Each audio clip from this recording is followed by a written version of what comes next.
Pelaku pencabulan anak panti asuhan dijerat pasal berlapis. Tersangka mutilasi didiagnosa mengidap psikopat narsistik disorder. Polisi ungkap penipuan berkedok tender makan bergizi gratis.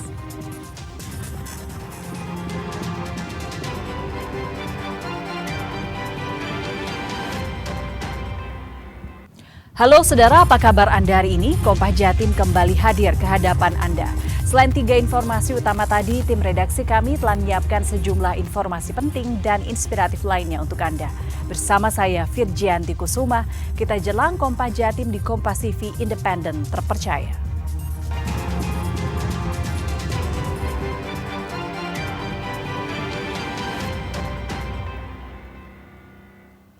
Kita buka Kompas Jatim dengan sorotan pertama dari Surabaya. Saudara pemilik panti asuhan Budi Kencana di Baratajaya, Surabaya, tega mencabuli anak asuhnya dari Januari 2022 hingga Januari 2025. Selama melakukan aksi bejatnya, pelaku mengancam korban secara psikis agar tidak melaporkan ke siapapun. Subdit 4 Renakta di Treskrimum Polda Jawa Timur berhasil mengungkap kasus tindak pidana kekerasan seksual terhadap anak. Mirisnya, kasus ini dilakukan NK, pemilik panti asuhan Budi Kencana, terhadap anak asuhnya yang berusia 15 tahun. Selama 3 tahun, pelaku mencabuli korban di ruang kosong di dalam panti asuhan. Bahkan korban pernah melayani pelaku setiap hari selama 1 minggu. Aksi keji ini terjadi sekitar Januari 2022 dan berulang hingga 20 Januari 2025. Pelaku mengancam korban secara psikis agar tidak melaporkan ke siapapun. Kasus terungkap pada 30 Januari 2025 setelah adanya laporan dari ibu asuh korban yang sudah cerai dengan pelaku sejak Februari 2022.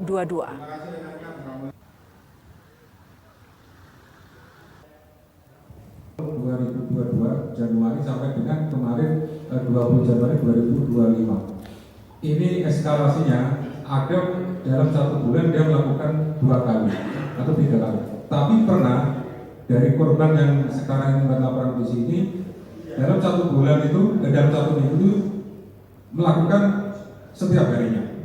Jadi dilakukan setiap hari sehingga dari itu menyambung pertanyaan yang terakhir itu bahwa kenapa dia melakukan. Karena dia sudah merasa tidak kuat lagi menahan beban itu. Tersangka itu melakukan hanya di TKP, tapi kamar yang berbeda. Sementara itu NK pemilik panti asuhan Budi Kencana membantah tuduhan melakukan pencabulan terhadap anak asuhnya.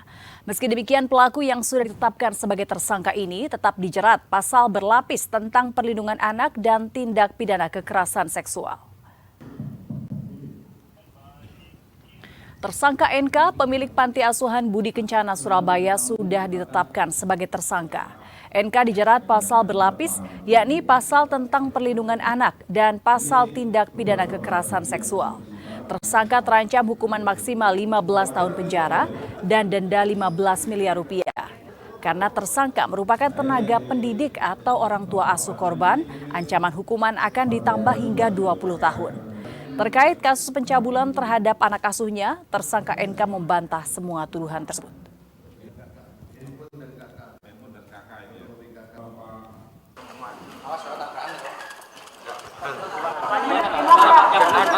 Nggak ada, itu semuanya nggak ada, Pak.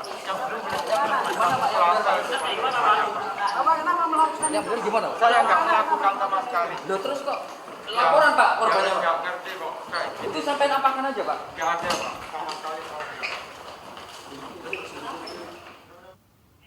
Kita ke sorotan kasus mutilasi wanita dalam koper. Saudara, hasil otopsi laporan forensik Polda Jawa Timur menunjukkan tersangka Rohmat Trihartanto alias Antok memutilasi korban Uswatun Hasanah dengan pisau buah.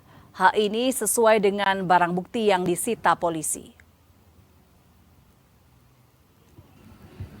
Tersangka Rohmat Trihartanto alias Anto memutilasi mayat wanita bernama Uswatun Hasanah yang menjadi korbannya dengan menggunakan pisau buah. Selanjutnya tersangka memasukkannya ke dalam sebuah koper.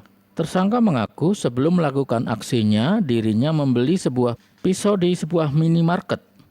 Pengakuan tersangka ini diperkuat bukti dari hasil laboratorium forensik yang menunjukkan adanya sejumlah sayatan tipis di tubuh korban. Beberapa waktu lalu kita sudah minta kedokteran forensik untuk menganalisa terkait dengan potongan terhadap tubuh korban yang dimutilasi, dan dari hasil kedokteran forensik menyampaikan bahwa memang potongan pada tubuh korban ini sayatannya itu kecil-kecil sehingga diperkirakan menggunakan pisau yang kecil. Pisau yang kecil sejenis dengan barang bukti yang kita sita. Sementara itu, tersangka memutilasi korban membutuhkan waktu 5 jam yang mengindikasikan sulitnya proses mutilasi menggunakan sebuah pisau. Misbahul Munir, Kompas TV, Surabaya, Jawa Timur. Tim psikologi dokter forensik Polda Jawa Timur telah melakukan tes psikologi atau kejiwaan terhadap Rohmat Tri Hartanto alias Antok. Hasilnya, tersangka didiagnosa mengidap psikopat narsistik disorder. Tersangka mutilasi Rohmat Tri Hartanto telah selesai menjalani tes kejiwaan yang dilakukan tim psikologi dokter forensik Polda Jawa Timur. Hasilnya tersangka dinyatakan mengidap psikopat narsistik disorder. Hal ini juga terlihat dari cara tersangka memutilasi korban Uswatun Hasanah dengan tenang. Dari rekaman CCTV, tersangka terlihat santai setelah membunuh dan memutilasi korban. Direktur Reskrimum Polda Jawa Timur, Kombes Farman menyatakan tersangka sangat sadis saat melakukan pembunuhan berencana. Bahkan tersangka tidak memiliki rasa iba saat memutilasi korban. Sebelumnya warga di Ngawi menemukan koper merah berisi tubuh wanita tanpa kepala dan kaki Kamis 23 Januari lalu. Korban diketahui adalah Uswatun Hasanah, kekasih gelap tersangka yang diakui sebagai istri sirinya. Potongan kaki dan kepala korban disebar di sejumlah daerah.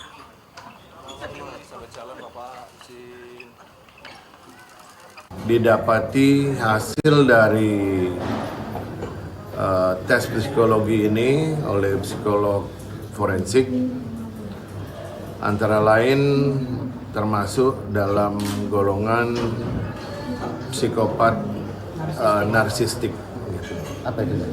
Yang jelas psikopat ini pada saat melakukan ya antisosial, tidak punya perasaan yang iba gitu terhadap korban apabila sudah merasa ketersinggungan dan sebagainya, ya. Intinya emosinya itu meledak-ledak dan kurang terkait.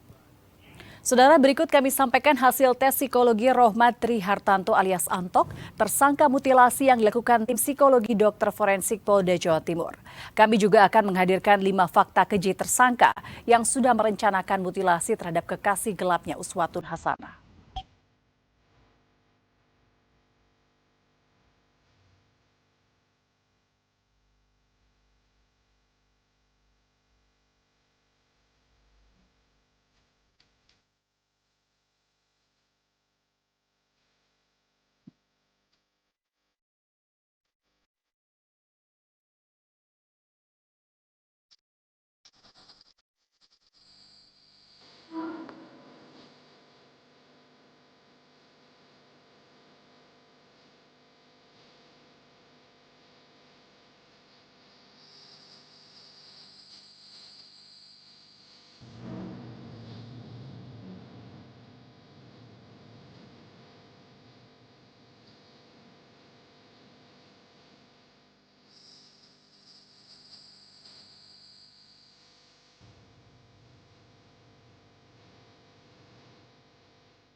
Sementara itu, usai membunuh korban, tersangka mutilasi wanita dalam koper merah Rohmat Tri Hartanto alias Antok meminta M temannya untuk membantu mengantar ke wilayah Tulung Agung.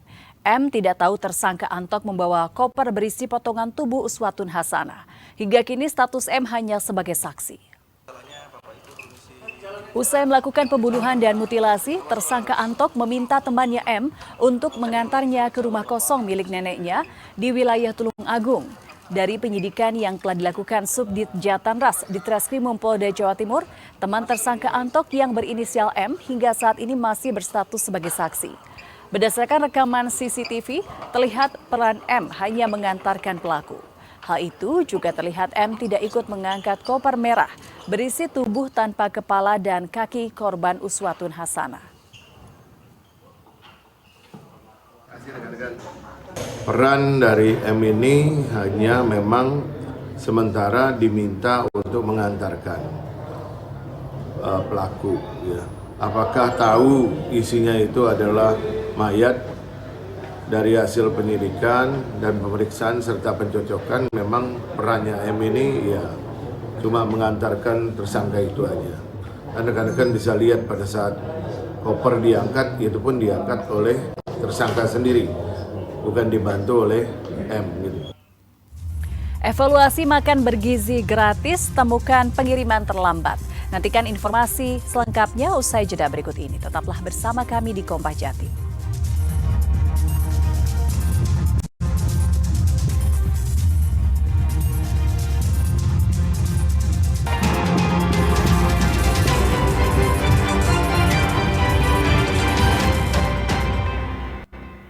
Polres Pasuruan Kota mengungkap aksi penipuan berkedok tender makan bergizi gratis atau MBG. Akibat ulah 4 tersangka, korban mengalami kerugian hingga ratusan juta rupiah.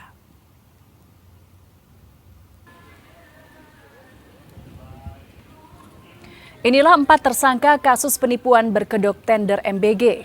1 dari 3 tersangka adalah perempuan.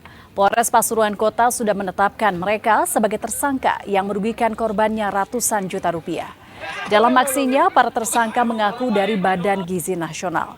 Mereka bertugas mencari pelaku UMKM catering untuk mendaftar mitra program MBG dengan biaya Rp1.675.000 tiap peserta.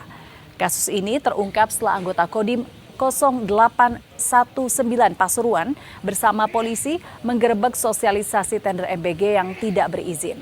Dokumen program MBG juga bukan dari Badan Gizi Nasional seperti yang mereka klaim selama ini. Atas perbuatannya, tersangka dijerat pasal 378 KUHP tentang tindak pidana penipuan dengan ancaman 4 tahun penjara. Modus penipuan tersebut kita sudah menetapkan 4 tersangka seperti yang dijelaskan oleh Pak Kapolres tadi. Adapun kata-kata bohong atau yang dijanjikan oleh para pelaku, yang pertama yaitu mereka dapat insentif nantinya 82 juta dari BGN Badan Gizi Nasional sejak bulan Januari 2025 dari sewa dapur yang telah dibuat namun sampai sekarang tidak ada. Masih terkait makan bergizi gratis atau MBG, Saudara Wakil Ketua DPRD Jawa Timur Denny Wicaksono menyoroti sebulan pelaksanaan MBG di sejumlah kabupaten kota di Jawa Timur. Hasilnya ditemukan sekolah dengan pengiriman MBG terlambat sehingga mengganggu jam pelajaran para murid.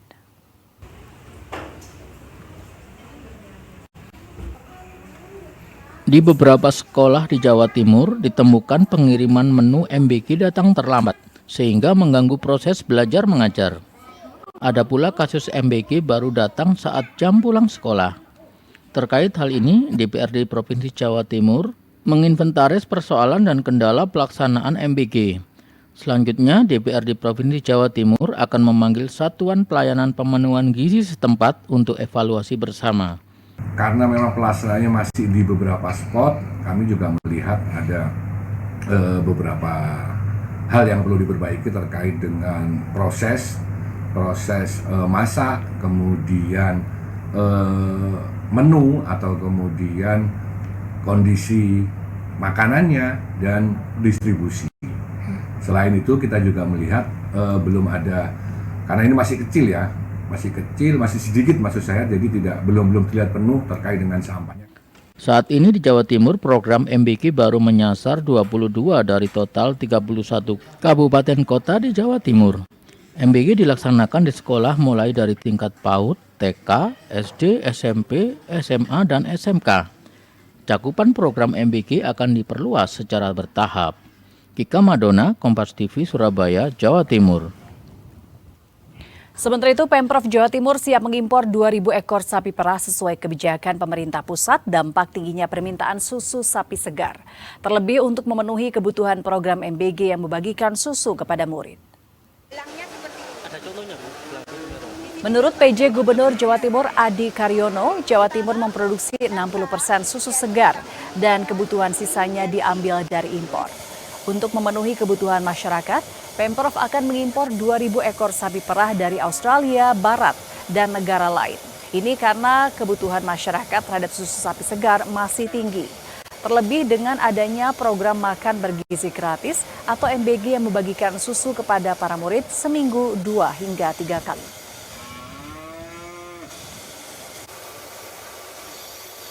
Untuk sapi perah karena memang kebutuhan suplai susu segar itu 21% itu dari domestik, sisanya adalah impor. Nah, dari 21% itu 60%-nya adalah dari Jawa Timur. Sehingga kita masih membutuhkan sapi-sapi yang bisa memproduksi. Dari koperasi, petani membutuhkan itu. Jadi kebutuhannya masih cukup banyak. Saudara, kasus demam berdarah atau DBD di Kota Kediri meningkat pada Februari ini dengan 31 kasus. Padahal sebelumnya tidak pernah ada kasus.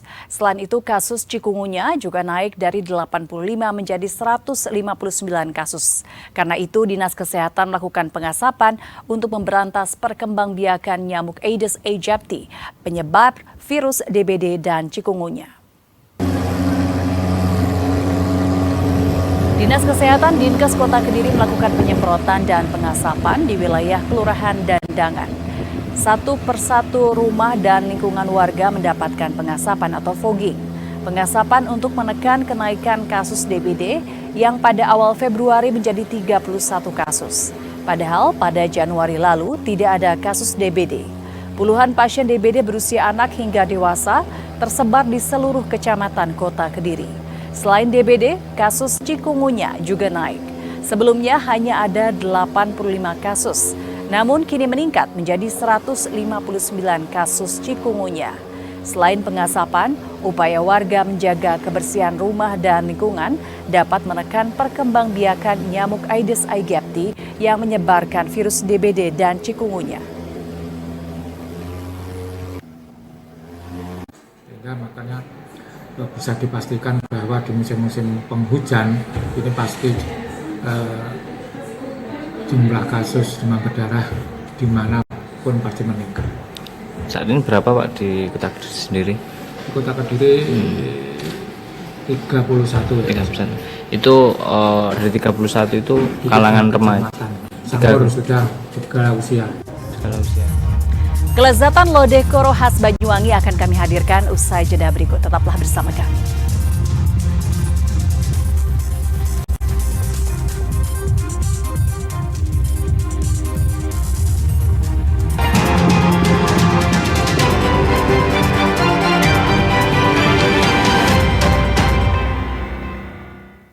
Bagi para penggemar kuliner lodeh, Anda bisa mencoba kelezatan lodeh koro khas Banyuwangi. Rasa gurih dan nikmat, menu tradisional ini dijamin mampu membuat lidah Anda bergoyang dan ketagihan. Dan informasi ini sekaligus menutup jumpa kita di Kompas Jatim hari ini. Jangan lupa saudara untuk menyaksikan live streaming kami di kompas.tv dan channel YouTube Kompas TV Jawa Timur. Kompas TV independen terpercaya. Saya Virgianti Kusuma, sampai jumpa.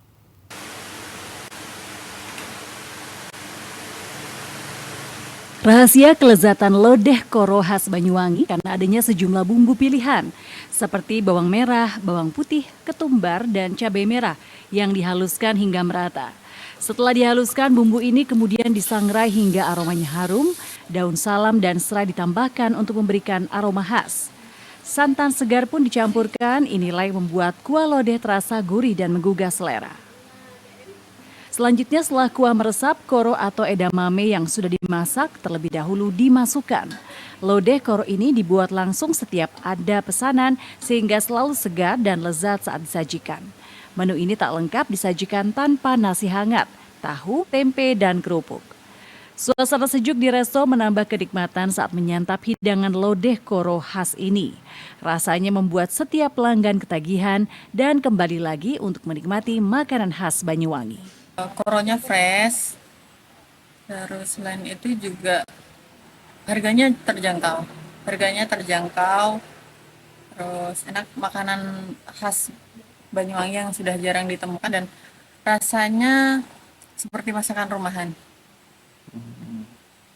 Terus suasananya seperti apa? Suasananya nyaman, terus sejuk. Ini cocok buat nongkrong ya.